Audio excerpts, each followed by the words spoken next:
I mean, this is a game with... Yeah, I know. Whatever. Come on, I'm trying to show Flint something. This is a game with defensive fire. This carrier basically couldn't do anything to me. This is a game without defensive fire. This carrier was able to do a few things, right? Because I don't have defensive fire. If I put defensive fire on the Kutuzov, it's even I do even more horrible things, right? The idea that defensive fire is worthless is just a lie, right? I don't know why people have convinced themselves that it's worthless. It's not. It gives you I won't say it doubles your AA power, but it gives you a lot more AA power when you really want it or you really need it. So I don't know why so many people keep spreading this lie. I think the only thing I can think of is that most people that think it's garbage are the old school players who are used to the defensive fire was basically an immunity button, right? I could push the button and then not worry. The carrier couldn't effectively target me, and what few he might actually land would probably be mitigated because it was a giant, it was a giant circle, and I would shred his planes. It was essentially I'm immune to planes button, right? It's not that anymore, okay?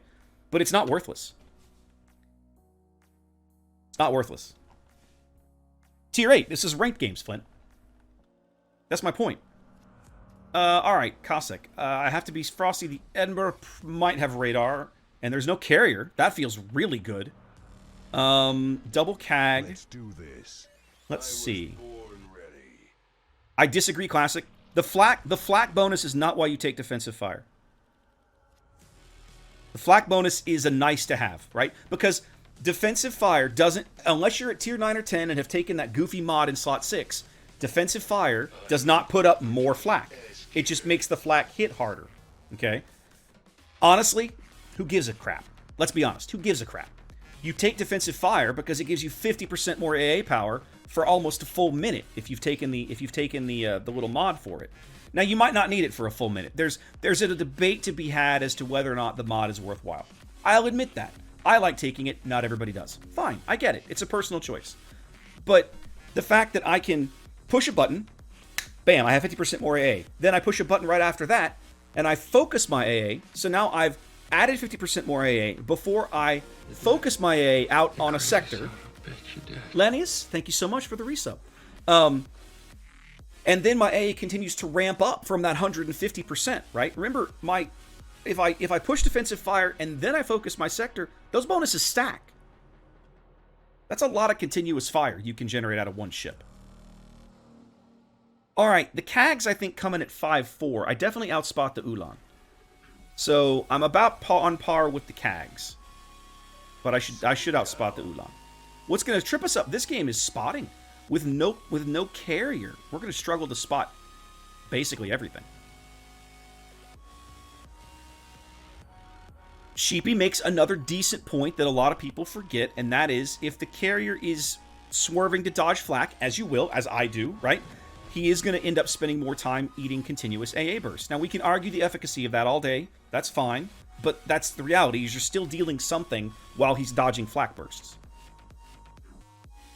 It's not a straight line shot at full speed, because if he goes straight line shot at full speed, he's going to eat flak. Trust me, I know. I've done it many, many, many times. I've learned that you basically can't brute force through dive bombers without taking massive losses. Right, the defensive fire just makes those flak bursts hurt way harder, edge case. Alright, so I have to wonder if the Eden...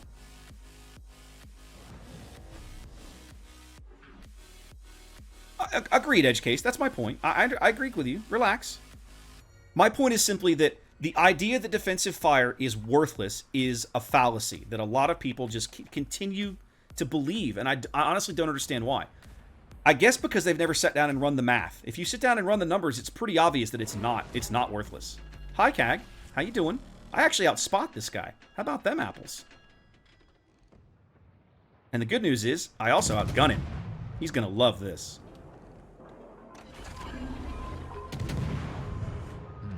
Can't leave my ride behind.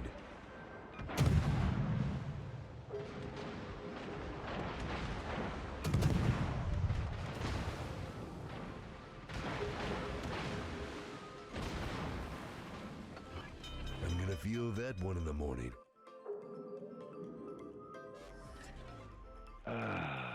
Much better. Wow, that Odin got wrecked.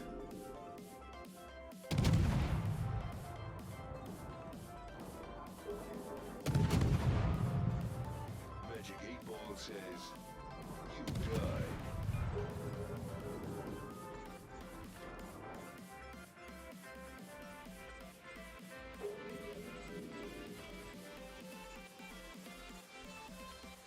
Alright, let's see.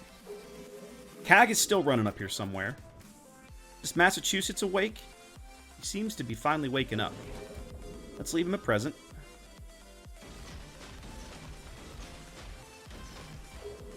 Let's see if we can find this CAG. There he is.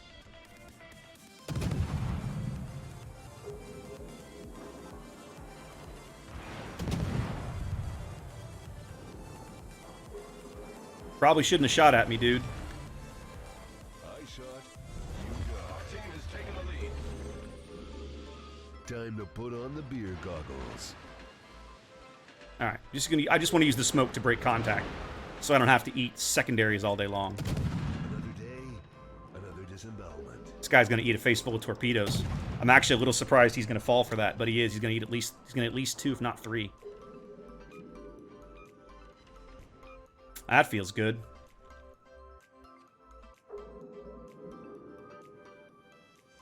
And he's flooding still. He's flooding still? No, he put it out finally. Okay. I was like, wait, what? And it got such good gas mileage. Cossack has a huge concealment advantage. If you know how to play that, then you can do really nasty and mean things with this ship. But if you struggle, then it can be a little rough. I'll still make the haul. You got to learn how to make the concealment your gimmick, basically.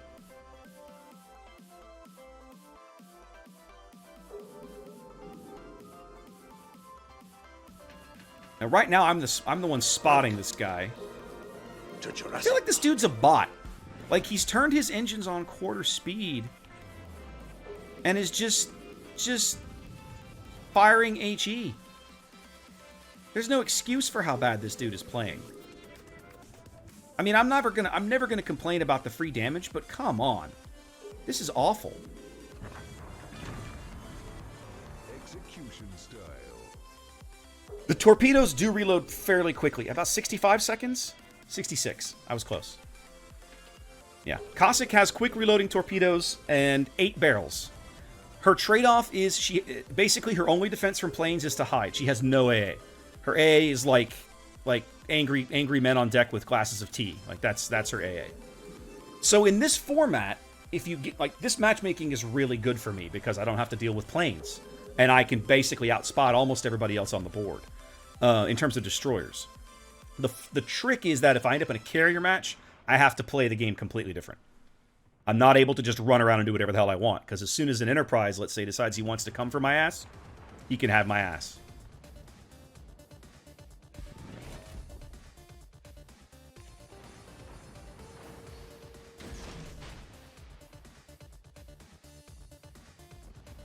Okay, Edinburgh's leaving. Yeah, like seriously, that's all they have. Like, I mean, that's all this ship has for anti-aircraft. It's literally angry dudes on deck with harsh language. That's this ship's AA.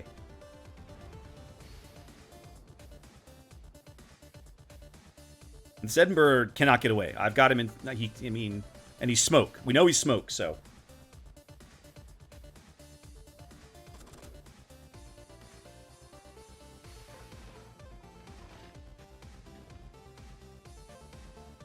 The lowest his detection can get down to is 9 something.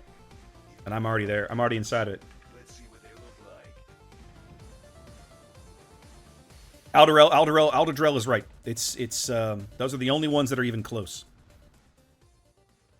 And none of them have Cossack's firepower in terms of guns, right? Lightning is the only one that even comes close, but Cossack has an extra turret that Lightning doesn't have. Lightning gets an extra rack of torps. Cossack gets an extra gun turret.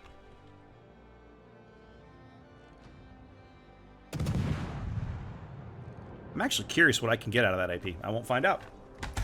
It won't matter.